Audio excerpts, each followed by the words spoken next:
وما يعبدون من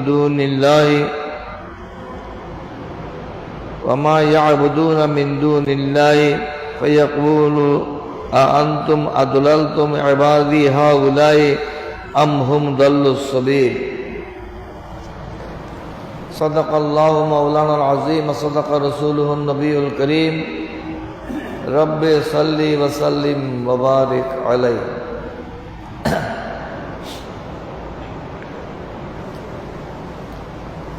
आज मुहर्रमुल हराम चांदेर 24 तारीख चांद प्राय शेष पर्याये मास प्राय शेष पर्याये अल्लाह पाक सुब्हानाहु व ताआलार अनंत फुरंत शुक्र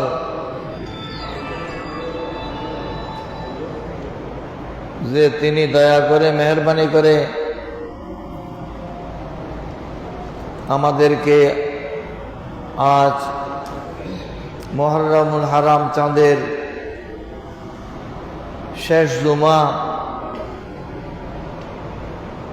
আদায় করার জন্যে হাটহাজারী উপজেলাধীন ফতেপুরস্থ হযরত হাসিম আস্তান রহমতুল্লাহ আলাইহি মাজার সংলগ্ন ফকিরা জামা মসজিদে এসে উপস্থিত হওয়ার তৌফিক দিয়েছেন আলহামদুলিল্লাহ।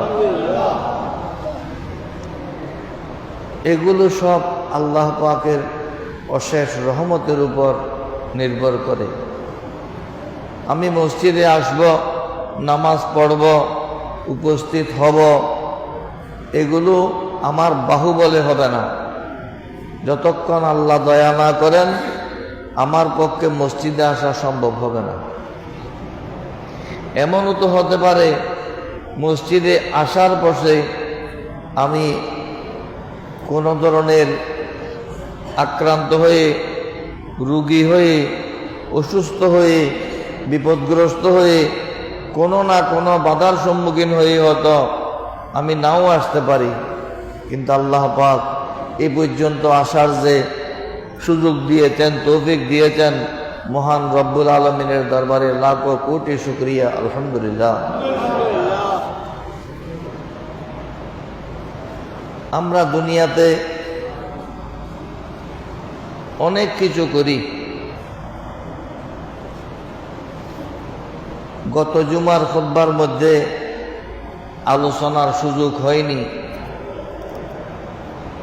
যে প্রতিদিন আমাদের কাছে প্রত্যেক ঘরে ঘরে মলকুল মউত উপস্থিত হয়ে তালিকা দেখেন এই ঘরের কারো নাম আছে কিনা। আমরা তো সেটা দেখি না, তাই বলে আমরা যথেচ্ছা চলি। আজরাইল আমার বাবার, আমার মায়ের, আমার ভাইয়ের রূহ চিনিয়ে নিলে আমরা কান্নাকাটি করি। আমার রসুল ইরশাদ ফরমাচ্ছেন, যদি তারা আজরাইলকে দেখত, আজরাইলের শব্দ শুনত, তাহলে তারা মৃত ব্যক্তির জন্য কাঁদত না, নিজের জন্যই কান্নাকাটি করত। সুবহানাল্লাহ। অতএব আমরা সেই সুযোগ পেয়েছি। গত জুমা পড়েছি, আজকের জুমাতেও মসজিদে এসেছি। আল্লাহ যেন আমাদেরকে এইভাবে জুমার নামাজ মসজিদে গিয়ে আদায় করার, 5 ওয়াক্ত নামাজ যথানিয়মে আদায় করার আরো দীর্ঘদিন তৌফিক দান করেন, সুযোগ দান করেন আলহামদুলিল্লাহ। আজকের খুতবার মধ্যে বলা হচ্ছে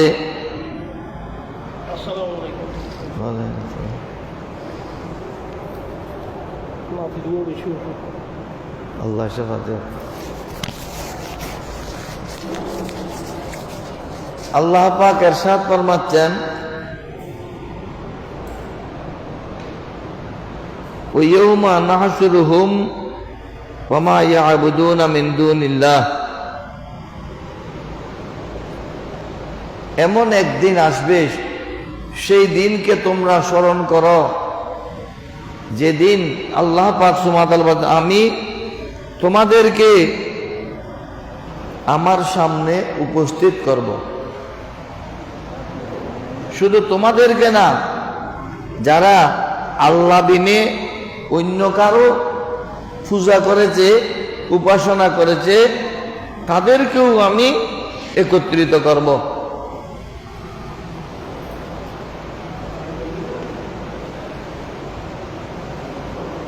তারপর তাদেরকে বলবেন, আনতুম আদলালতুম ইবাদি হাউলাই আম হুম দাল্লুস সাবিল।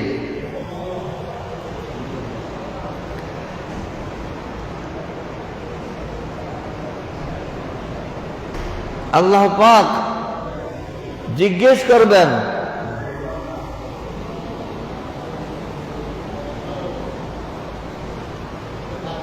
তোমরা কি আমার বান্দাদেরকে, আমার এসব বান্দাদেরকে গোমরাহ করেছ, পথভ্রষ্ট করেছ, নাকি তারা নিজে নিজে গোমরাহ হয়েছে?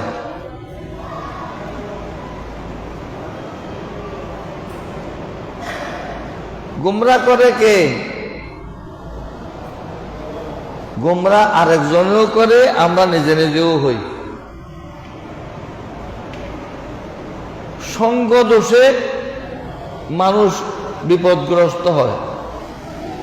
আমি এমন লোকের সাথে চলাফেরা করি যেই লোক পথভ্রষ্ট। হিন্দুরা মূর্তি পূজা করবে, দুর্গা পূজা করবে, প্রতিমা পূজা করবে, আমরাও সেখানে গিয়ে পৌঁছি। নাউজুবিল্লাহ বলেন না। আমাদের কিছু লোক আছে না, যার নাম আব্দুর রহমান, আব্দুল খালেক, সৈয়দুল হক, নুরুল হক, কিন্তু সেও দুর্গা পুজোতে অংশ নিয়েছে। কে নিয়েছে? তার সঙ্গী নিয়েছে।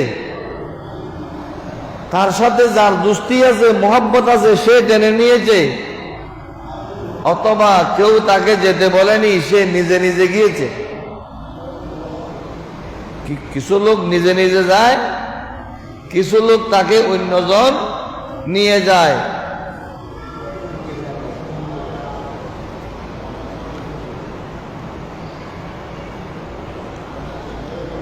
মূর্তিগুলোকে যদি প্রশ্ন করা হয়, হে মূর্তি, তোমরা কি আমার বান্দাদেরকে পথভ্রষ্ট করেছ? মূর্তি তো বলবে, আমি তো একটা পাথর, আমি একটা মাটির পুতুল, আমার কি কোনো ক্ষমতা আছে? সে নিজে আমাকে বানিয়ে আমাকে পূজা করেছে।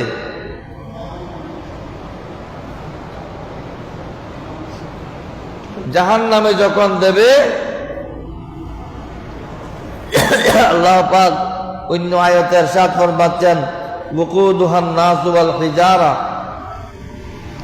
যে মানুষগুলো মূর্তি পূজা করেছে, সে মূর্তি পূজারীদেরকেও জাহান্নামে দেওয়া হবে, আর যেই পাথরগুলো পূজা করেছে সেই পাথরগুলোকেও জাহান্নামে দেবে। পাথরের আগুন কাঠের আগুন থেকে বেশি গরম। আমাদের দেশে ইট বানায় পাথরের কয়লা না, গাছের কয়লার আগুন থেকে পাথরের কয়লার আগুনের মধ্যে তাপ বেশি। যেই প্রতিমা তারা বানিয়ে পূজা করেছিল, সেগুলো জাহান্নামে দেবে। কিছু লোক নিজে নিজে গোমরাহ হবে।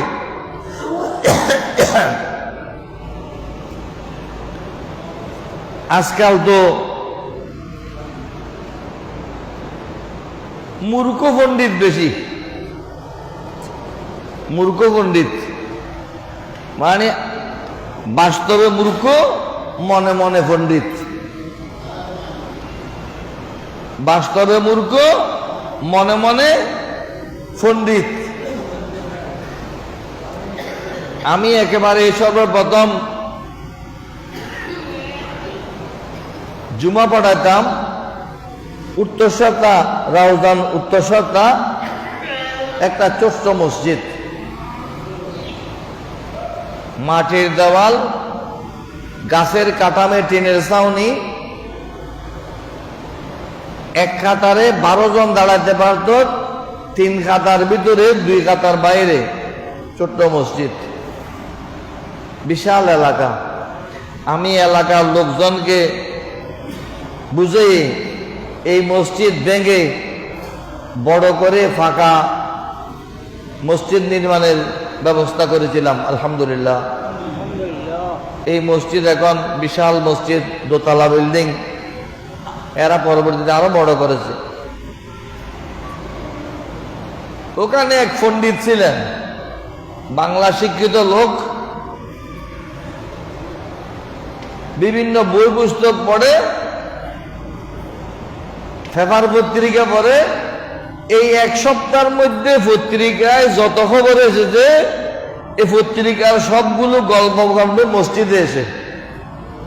নাউজুবিল্লাহ বলেন না। তারপর ইমাম সাহেবকে, যিনি জুমা পড়াবেন, ওনাকে নতুন নতুন মশলা জিজ্ঞেস করতেন।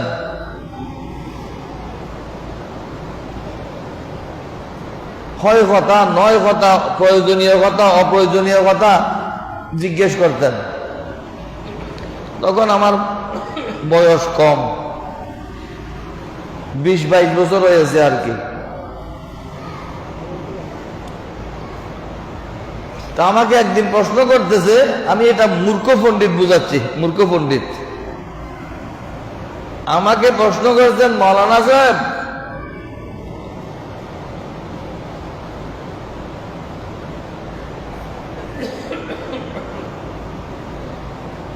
নামাজের যখন একামত বলে, একামতের সময় সবাই বসে থাকবে, আর আপনি মিম্বর থেকে নেমে বসেন না, এটা সুন্নতের খেলাফ না? আমি তো খুব রাগী মানুষ। আমি বললাম, কারি সাহেবকে কেরাত শিখাবেন না। প্রথমে বলতে উত্তর দিলাম, কারি সাহেবকে কেরাত শিখাবেন না।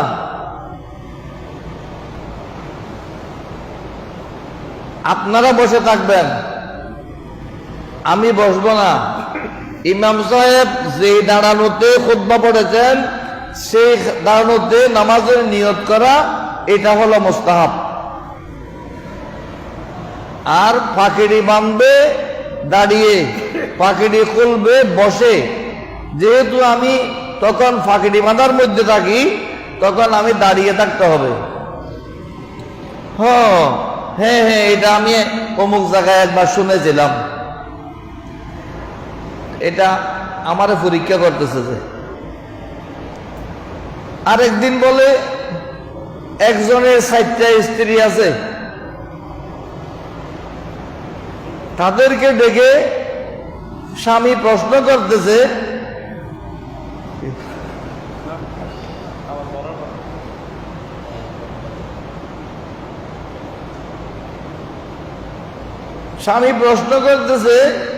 তোমরা 4 জন, তোমরা সবাই নামাজ পড়ো? তো পড়ি।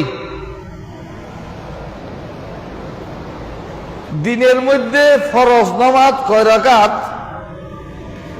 এটা যে বলতে পারবে না, সে 3 তালাক হয়ে যাবে। ফরজ নামাজ কয় রাকাত যে বলতে পারবে না, সে 3 তালাক হয়ে যাবে। তুমি বলো ফরজ কয় রাকাত? একজনে বলে 17 রাকাত, আরেকজনে বলে 15 রাকাত, আরেকজনে বলে 13 রাকাত, আরেকজনে বলে 11 রাকাত। 4 জনে 4 রকম বলল। স্ত্রী কোনটার উপর তালাক হবে? আমি বললাম, একটার উপরও তালাক হবে না। কোনটার উপর তালাক হবে না। আপনি মসজিদে পণ্ডিতগিরি করবেন না। আমি পণ্ডিতগিরি শিখিয়ে এখানে এসেছি, আপনি পণ্ডিতগিরি করবেন না। বয়স্ক মানুষ, আপনি আপনার সম্মান নিয়ে থাকবেন, পরীক্ষা করতে চাইবেন না। একজনের উপর তালাক হবে না। বলে কেন? কেন কি? এটা মুফতি সাহেব বুঝবে, আপনি কি বুঝবেন? একেবারে শাসাইয়ে দিলাম, মূর্খ পণ্ডিত। আমি বললাম যে 17 রাকাত বলেছে তারটা সবাই বলবে ঠিক আছে 17 রাকাত। 17 রাকাত না? আজকে কি বার? আজকে কয় রাকাত? 2 রাকাত, 15 রাকাত। আজকে কয় রাকাত? 15 রাকাত। ফজরে 2, জুমাতে 2, আসরে 4, মাগরিবে 3, এশাতে 4, 2 রাকাত কমে গেল না? মুফতির জিম্মেদারি হলো তালাকের ক্ষেত্রে সহজ পথ বের করা। কোন একটা পথ দিয়ে যদি তালাক না হওয়ার পথ থাকে, ওইটার উপরই ফতোয়া হবে। যে 15 রাকাত বলেছে সে বুঝে বলুক বা না বুঝে বলুক, যেহেতু শুক্রবারের সাথে মিলে গেছে, সেটার উপরও তালাক হয় নাই। বুঝে আসছে আপনাদের? এগুলো সব হুজুরেও বুঝবে না। আজকাল মূর্খ পণ্ডিত বেড়ে গেছে, বিশেষ করে আমাদের সুন্নি অঙ্গনে এই বলা আমাদের ঘাড়ে এসে বসেছে, আমাদের গর্দনের উপর চেপে বসেছে মূর্খ পণ্ডিত। 11 রাকাত, 11 রাকাতও শুদ্ধ আছে। মুসাফিরের জন্য ফজরে 2, জোহরে 2, আসরে 2, এশাতে 2, মাগরিবে 3, তো 60 দুগুণে 8 রাকাত, মাগরিবে 3, 11 রাকাত। অতএব মুসাফিরের ফরজ যেহেতু মিলে গেছে, অতএব সেটাও তালাক হয়নি। মুসাফিরের কয় রাকাত? 11 রাকাত। ফজরে 2, জোহরে 2, আসরে 2, এশাতে 2, 60 দুগুণে 8, মাগরিবে 3, 11। বাকি রইল 13। 13 মিলবে। কেন মিলবে? একজন লোক জোহরের নামাজ পড়ে ঢাকা থেকে রওনা করলেন।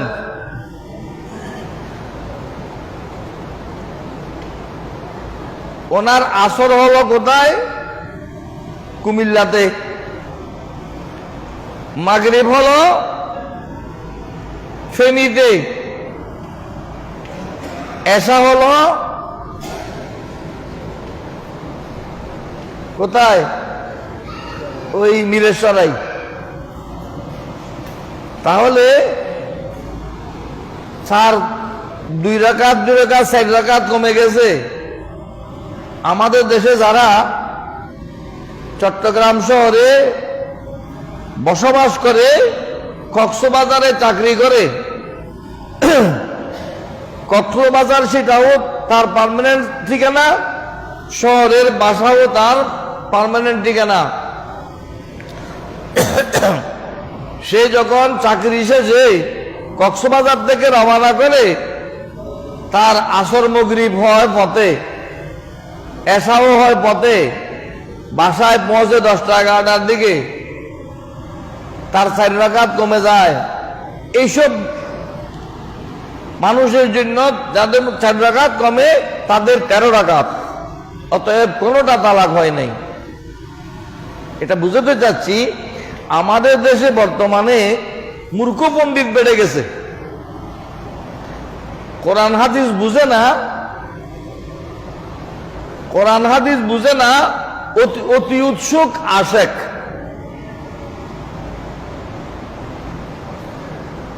এই মাসে কারবালার আলোচনা করি আমরা। সব জায়গায় মাহফিল হচ্ছে, আপনারা শুনতেছেন। আপনারা যেগুলো শুনেছেন আমি সেটা বলতেছি না। কারবালার মর্মান্তিক ঘটনার জন্য এজিদ অবশ্যই দায়ী। কারবালা পরবর্তী ঘটনার জন্য আমরা এজিদকে কাফের বলি, যারা কম বলেছে তারাও এজিদকে মলউন বলে, অভিশপ্ত বলে। এজিদের উপর ক্ষোভ দেখাতে গিয়ে আমাদের কিছু মূর্খ পণ্ডিত অতি উৎসুক হয়ে সাহাবায়ে কেরামের শানে বেয়াদবি করে।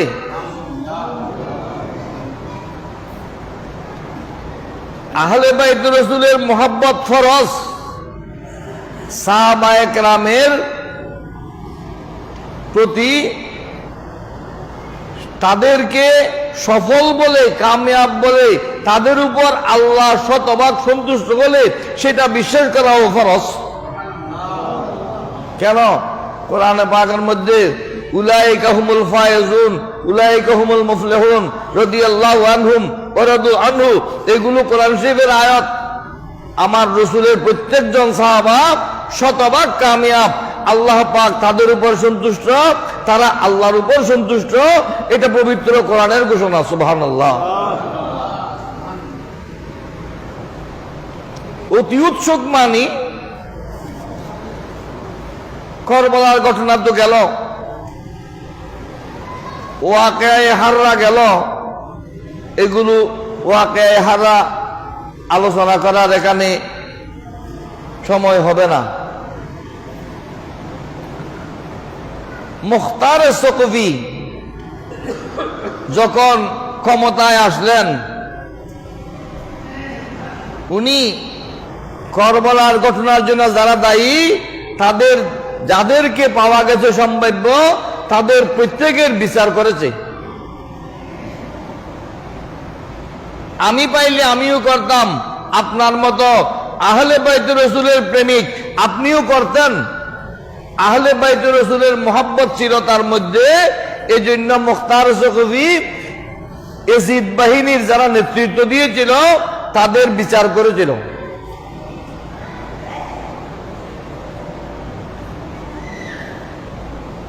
আমি বিচার করেছিলেন বলতেছি না, করেছিল বলতেছি, এটা আমি বুঝে বলতেছি, এটা আপনারা ভাষাগত ভুল ধরবেন না। ওবায়দুল্লাহ ইবনে জিয়াদ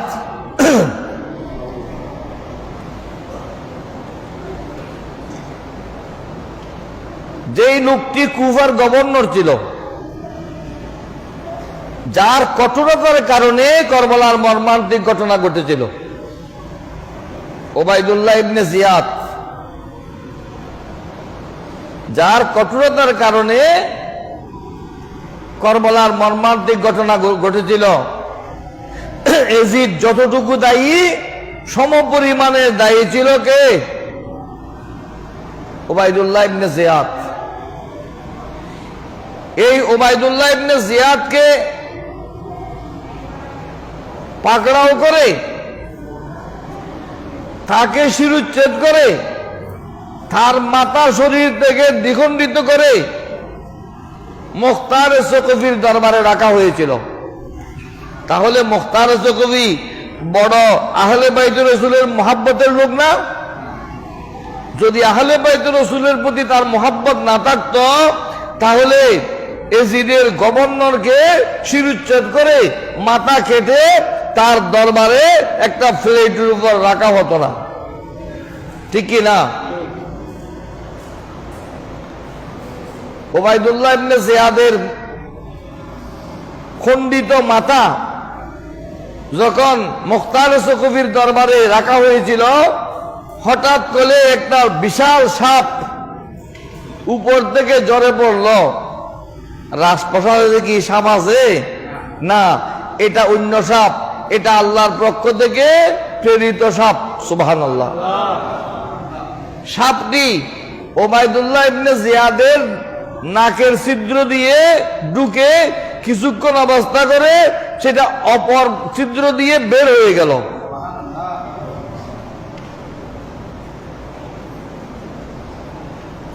কি বুঝলেন?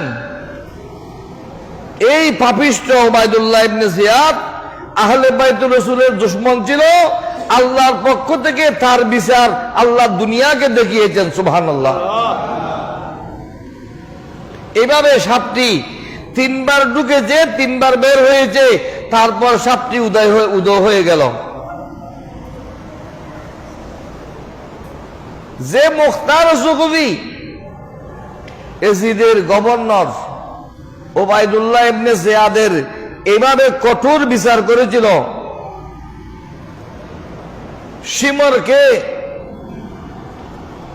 ধরে আনার জন্য, গ্রেফতার করার জন্য সিপাহী পাঠিয়েছেন, পুলিশ পাঠিয়েছেন, সেনাদল পাঠিয়েছেন, এই শিমরকে ধরে নিয়ে আসো। শিমরকে ঘরে পাওয়া যায় নাই, শিমরের ছেলে হাফেজকে পাওয়া গেছে। এই তোর বাবা কই? বলে আমার বাবা একটু বাইরে গেছে, আয় তুই চল। বাবার জায়গায় ছেলেকে নিয়ে আসলো। ছেলেকে রাখার পর আবার সিপাহী গিয়ে শিমরকে গ্রেফতার করে নিয়ে এসেছে।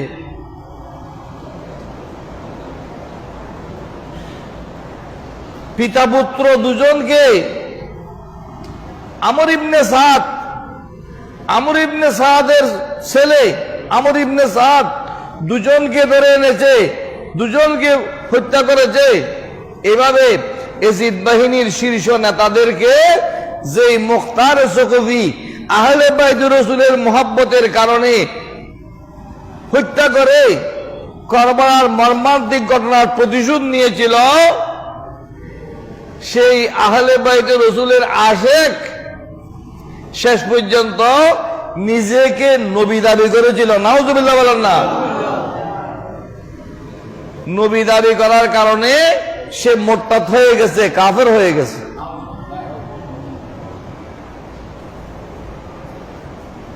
নসিব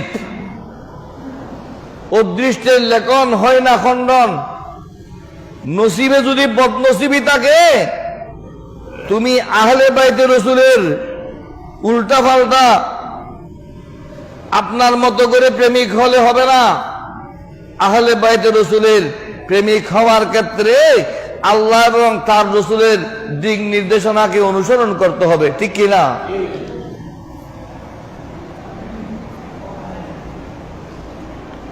আজকাল আমাদের দেশে আহলে বাইতুর রাসূলের কিছু প্রেমিক হয়েছে, বুঝে না কোরআন শরীফ, বুঝে না হাদিস শরীফ, বুঝে না ইসলামী শরীয়তের বিধান।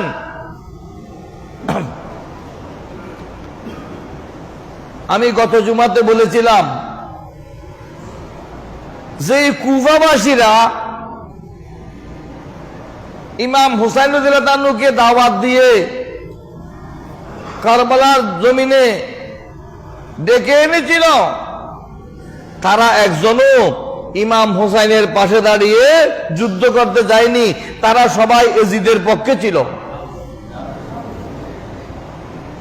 তারা যেমন এজিদের পক্ষে ছিল, বর্তমানেও আমাদের দেশে কোরআন হাদিস না বুঝে, ইসলামী দর্শন না বুঝে, মুসলমানের আকীদা না বুঝে আহলে বাইতুর রাসূলের প্রেম ভক্তি দেখাতে গিয়ে সাহাবায়ে কেরামের শানে বেয়াদবি করতেছে। এগুলো তারা নিজে নিজে গুমরাহ হয়েছে। আজকের খুতবার মধ্যে আল্লাহ বলেছেন কি, তারা তাদেরকে এই প্রতিমাগুলো গুমরাহ করেছে, আমহুম দাল্লুস সাবিল, নাকি তারা নিজে নিজে গুমরাহ হয়েছে।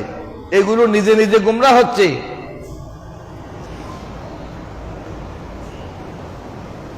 আমরা শিয়াদের ব্যাপারে সোচ্চার, ওহাবিদের ব্যাপারে বলেছি যখন ওহাবি ফিতনা ছিল। এখন কি ওহাবি ফিতনা নাই? এখনো ওহাবি ফিতনা আছে। তাদের ব্যাপারেও বলতে হয়, বলে থাকি আমরা বলি, তোমরা বলতে পারো না। মাওলা আলীর প্রেমিক দেখাচ্ছে। মাওলা আলী যখন মদ খাওয়ার অভিযোগে অভিযুক্ত হয়েছিলেন মদ পান করার যখন অপবাদ দেওয়া হয়েছিল, তখন এই শিয়ারা আহলে বাইত রাসূলের প্রেমিকরা কোথায় ছিলেন? মুখ খুলতে পেরেছেন? সেই যোগ্যতা তাদের আছে? নাই। তারা তখন তো ইন্দুরের গর্তে ছিল, নিজেরা তো জানে না। কোন আলেম দেখেও হুজুর এগুলোর একটু জবাব দেন, সেই কথা বলতে তারা পারেনি। তারা তো টাকা পয়সার গোলাম হয়ে গেছে।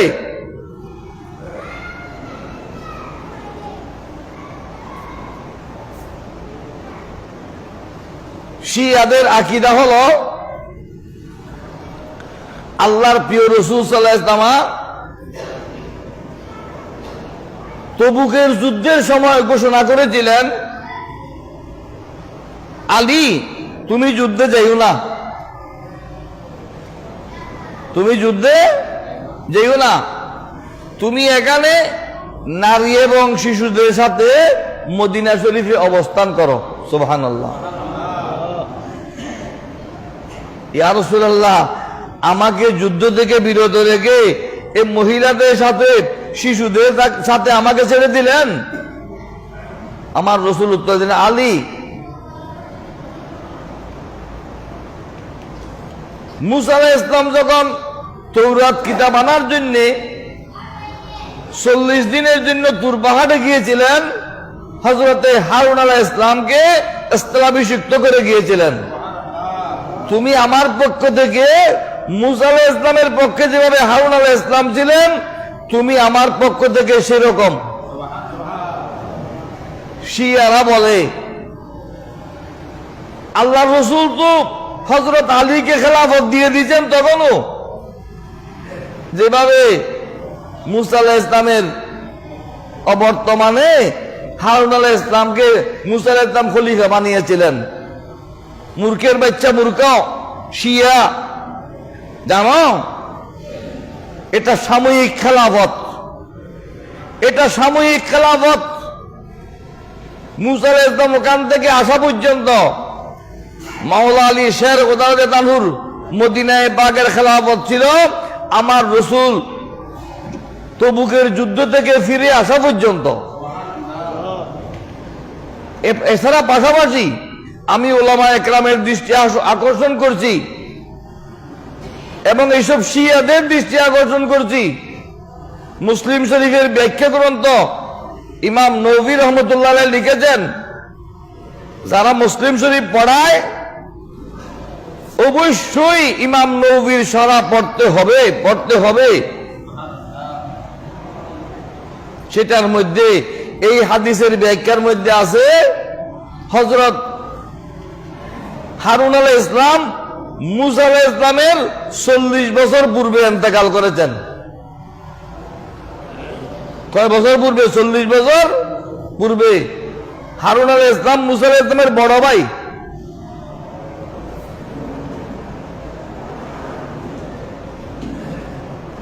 মুসা আলাইহিস সালাম হারুন আলাইহিস সালামের বড় ভাই, 40 বছর পূর্বে ইন্তেকাল করেছেন। তাহলে মাওলা আলী রাদিয়াল্লাহু তাআলাকে মুসা আলাইহিস সালাম আর হারুন আলাইহিস সালামের খেলাফতের যে উপমা দিয়েছিলেন, সেটা বোঝা যায় ইন্তেকালের পরের খেলাফত নয়, সাময়িক খেলাফত তুর পাহাড় থেকে আসা পর্যন্ত। কিছু লোক আছে যারা সাহাবায়ে কেরামের মুসলমান হবার পূর্বের ঘটনা দিয়ে বিচার করে।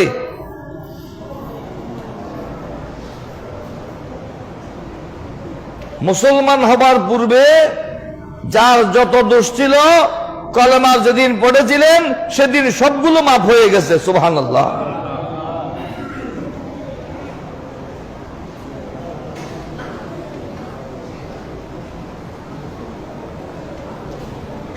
একজন হিন্দু 90 বছর হিন্দু ছিল, 90 বছর পর সে যদি মুসলমান হয়, এই 90 বছরের সমস্ত গুনাহ ক্ষমা হয়ে গেছে। সুবহানাল্লাহ। এটা হলো আমার রাসূলের শিক্ষা। যদি পূর্বের বিচার করা হয়, এসব মূর্খরা হয়তো এমন এক সময় আসবে, হারুন আলাইহিস ইসলামের বিচার করতে বসবে। হারুন আলাইহিস ইসলাম তো ফেরাউনের উজির। হারুন আলাইহিস ইসলাম কি ছিলেন? ফেরাউনের মন্ত্রী। হযরত মূসা আলাইহিস ইসলাম যখন ফেরাউনকে দাওয়াত দিতে গিয়েছিলেন, হারুন আলাইহিস ইসলাম আল্লাহর হুকুমে এসে হযরত মূসা আলাইহিস ইসলামের পাশে দাঁড়িয়ে গিয়েছিলেন। সুবহানাল্লাহ। তখন উনি নবী ছিলেন, কিন্তু নবুয়ত প্রকাশ হয়নি। এইসব বিষয় মূর্খ পণ্ডিতরা বুঝবে না। আল্লাহর প্রিয় রাসূল সাল্লাল্লাহু আলাইহি ওয়াসাল্লামের চাচা হযরতে হামজা ইবনে আব্দুল মুত্তালিব রাদিয়াল্লাহু তাআলা আনহুকে যেই লোকটি বল্লম দিয়ে শহীদ করেছিলেন, তিনি হলেন হযরতে ওয়াহশী রাদিয়াল্লাহু তাআলা আনহু। হযরতে ওয়াহশী আমার রাসূলের চাচা হযরত হামজা রাদিয়াল্লাহু আনহুকে শহীদ করেছিলেন। মক্কা বিজয়ের পর উনি মুসলমান হয়েছিলেন। আমার রাসূল বলেছিলেন, ওয়াহশী, তুমি আমার সামনে কোনো সময় আসবে না। তোমাকে দেখলে আমার চাচার কথা আমার স্মরণ হয়ে গেলে আমার অন্তরে ব্যথা লাগবে। এরপর থেকে হযরতে ওয়াহশী আর কোনোদিন আমার রাসূলের সামনে আসেননি। সুবহানাল্লাহ। যখন ইয়ামামার যুদ্ধ হলো, একজন মিথ্যা নবী মুসাইলামাতুল কাজ্জাব নজদের মধ্যে আমার রাসূল দুনিয়াতে থাকতে বলেছিলেন, নজর থেকে দুইটা শয়তানের শিং বের হবে। একটা হবে দুইটা শিং, একটা হলো মুসাইলামাতুল কাজ্জাব যে মিথ্যা নবী দাবি করেছিল, আরেকজন হলো মুহাম্মদ ইবনে আব্দুল ওয়াহাব নজদি, যাদের নামে আমরা এদেরকে ওয়াহাবি বলি। এই ওয়াহাবিদের ইমাম নজর থেকে, এই জন্য তাদেরকে নজদি বলা হয়। এই মুসাইলামাতুল কাজ্জাবকে এই হযরতে ওয়াহশী রাদিয়াল্লাহু তাআলা আনহু একই বল্লম দিয়ে মুসাইলামাতুল কাজ্জাবকে হত্যা করেছিল। আলহামদুলিল্লাহ বলেন। আল্লাহর প্রিয় রাসূল সাল্লাল্লাহু আলাইহি ওয়াসাল্লাম স্বপ্ন যুগে তাকে সাক্ষাৎ দিলেন, দিদার দিলেন। ওয়াহশী, তুমি যে আমার চাচাকে শহীদ করেছিলে, আমার কলিজা মোবারকের মধ্যে দুইটা ছিদ্র হয়ে গিয়েছিল। যেদিন তুমি কলমা পড়েছিলে, আমার একটা ছিদ্র বুঝে গিয়েছিল। সুবহানাল্লাহ। আর একটা ছিদ্র নিয়ে আমি কবরে এসেছি। আজ তুমি মুসাইলামাতুল কাজ্জাবকে হত্যা করার কারণে আমার আরেকটা ছিদ্র বুঝে গেছে, আমি তোমার উপর পরিপূর্ণ সন্তুষ্ট হয়ে গেছি। সুবহানাল্লাহ। ওয়াহশীর মতো অপরাধীকে আমার রাসূল দুনিয়াতে যখন ছিলেন তখনও তার কালেমা গ্রহণ করেছিলেন। কবর দেশ থেকে সাবে শুভ সংবাদ দিলেন, আমি তোমার উপর পুরোপুরি সন্তুষ্ট হয়ে গেছি। সুবহানাল্লাহ। আর হযরত মুআবিয়া রাদিয়াল্লাহু তাআলার বাবা আবু সুফিয়ান, সখর ইবনে হারব ইবনে উমাইয়া ইবনে আব্দ শামস ইবনে আব্দ মনাফ,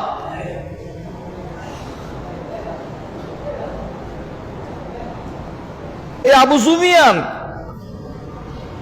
উহুদের যুদ্ধে কাফেরদের পক্ষে নেতৃত্ব দিয়েছিলেন। মক্কা বিজয়ের পূর্ব রাত্রিতে হযরতে আব্বাস রাদিয়াল্লাহু তাআলার হাত ধরে আমার রাসূলের কাছে গিয়ে কলমা পড়ে মুসলমান হয়ে গেছেন। সুবহানাল্লাহ। 20 রমাদান মক্কা বিজয় হলো। 5 শাওয়াল হুনাইনের যুদ্ধে গেলেন, সেখান থেকে তায়েফের যুদ্ধে গেলেন। তায়েফের যুদ্ধের মধ্যে হযরত আবু সুফিয়ান রাদিয়াল্লাহু তাআলার একটা চোখ কাফেরদের তীরের আঘাতে শহীদ হয়ে গিয়েছিল। সুবহানাল্লাহ।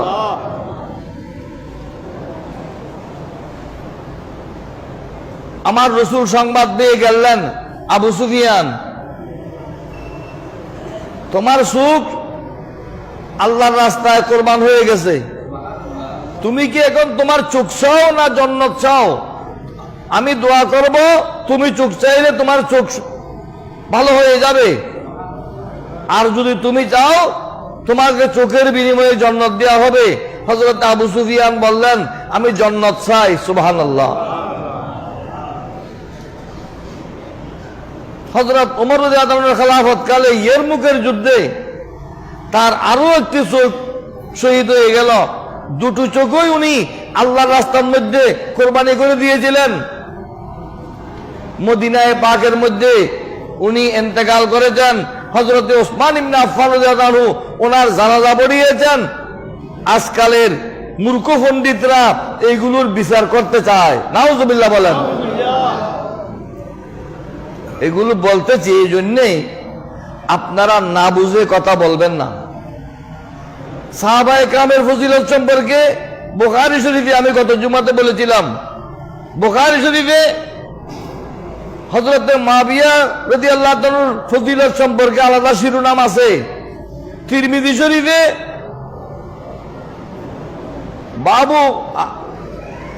বাবু মা জা ফি মানাকিবে মুআবিয়া ইবনে আবি সুফিয়ান রাদিয়াল্লাহু তাআলা আনহুমা।